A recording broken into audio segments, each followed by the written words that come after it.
পুত্ৰৰ সাহায্যৰ টকাৰ ওপৰত মাতৃৰ চকু বিশেষভাৱে সক্ষম পুত্ৰৰ সাহায্য হিচাপে উঠিছিল ৫ লাখ টকা এই টকাখিনি ২ বছৰত ৰাইজে সাহায্য হিচাপে দিছিল বিকলাংগ বুলি সাহায্য হিচাপে দিছিলে ইয়াৰ ভিতৰত ৫ লাখ টকাৰ ভিতৰত আপোনাৰ হেৰি আছে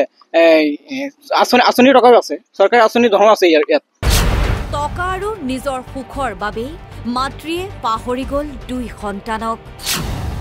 এগৰাকী মাতৃ ইমান নিষ্ঠুৰ নিৰ্দয় হ'ব পাৰেনে এজন মাকে কেনেকে কৰিব আমাৰ তাত ভিডিঅ' ফুটেজ আছে আপোনাক মই দি আছো ভিডিঅ' ফুটেজ দি আছো ফটো দি আছো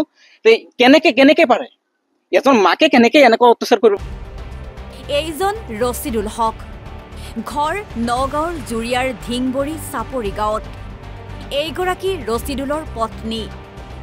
দুয়োৰে আছে ২টি সন্তান পুত্ৰৰ বয়স ৫ বছৰ কন্যাৰ বয়স ৩ বছৰ পুত্ৰ সন্তানটি সৰুৰে পৰা বিশেষভাৱে সক্ষম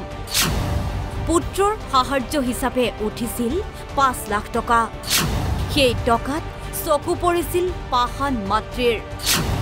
মাতৃৰ পূৰ্বৰে পৰা পৰপুৰুষৰ সৈতে আছিল প্ৰেমৰ সম্পৰ্ক আৰু ২ সন্তানক এৰি পুত্ৰৰ সাহায্যৰ ৫ লাখ টকা লৈ পলাল মাতৃ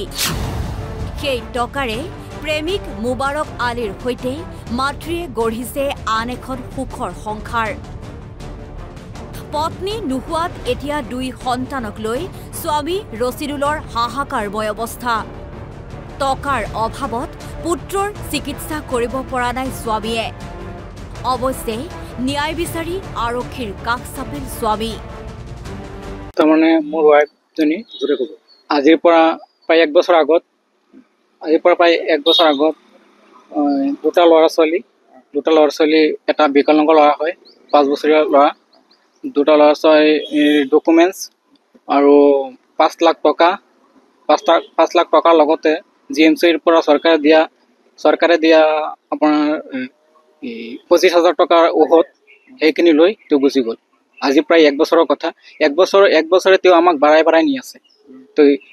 তাক সঘনাই মোৰ লগত যোগাযোগ কৰি আছিলে তেওঁ মোক কৈছিলে যে টকাখিনি ঘূৰাই দিব সন্তানৰ যি ৫ লাখ টকা সেই ৫ লাখ টকা ঘূৰাই দিয়াৰ কথা কৈছিলে আমাক কিন্তু সেই টকাখিনি ১ মাহ ২ মাহ কৰি আজি প্ৰায় ১ বছৰ কৰি দিলে এতিয়া মই ধৈৰ্যৰ সীমা পাৰ হৈ মই এতিয়া এজাহাৰ কৰিছোঁ জুৰিয়া থানাত আমাৰ ঘৰ জুৰিয়া আপোনাৰ ধিংবৰী চাপৰি মানে বেলেগৰ লগত পলাই গৈছিলে কাৰ লগত পলাই গৈছে তেখেতৰ নাম মোবাৰক আলী কাহৰি থাকে আমাৰ ঘৰ ধিংবৰী চাপৰি তাৰমানে এই ল'ৰাটো যে এই ল'ৰাটোৰ সাহায্যৰ টকাটো যে ৫ লাখ টকা এই টকাখিনি প্ৰায় ২ বছৰে ৰাইজে দিছিলে ২ বছৰে প্ৰায় ৰাইজ সাহায্য দিছিলে সেই সাহায্যৰ ৫ লাখ টকা লৈ গুচি গ'ল আৰু লগতে ডকুমেণ্টছবিলাক মই তেওঁক খুজিছিলোঁ বাৰে তেওঁক আপত্তি জনাইছিলোঁ যে যিহেতু তোৰ গিৰিয়েক আছে এতিয়া সন্তানৰ ডকুমেণ্টছবিলাক দি এই ডকুমেণ্টছৰ কাৰণে মই এতিয়া বিভিন্ন ধৰণৰ আঁচনিত নাম দিব পৰা নাই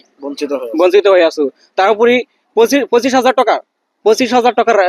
মেডিচিন যি মেডিচিনৰ কাৰণে এতিয়া ল'ৰাটো বাৰে অসুস্থ হৈ আছে এতিয়া আমি সাধাৰণ চিকিৎসা কৰি কোনোমতে আমি হেৰি কৰি আছোঁ কেঁচুৱাটো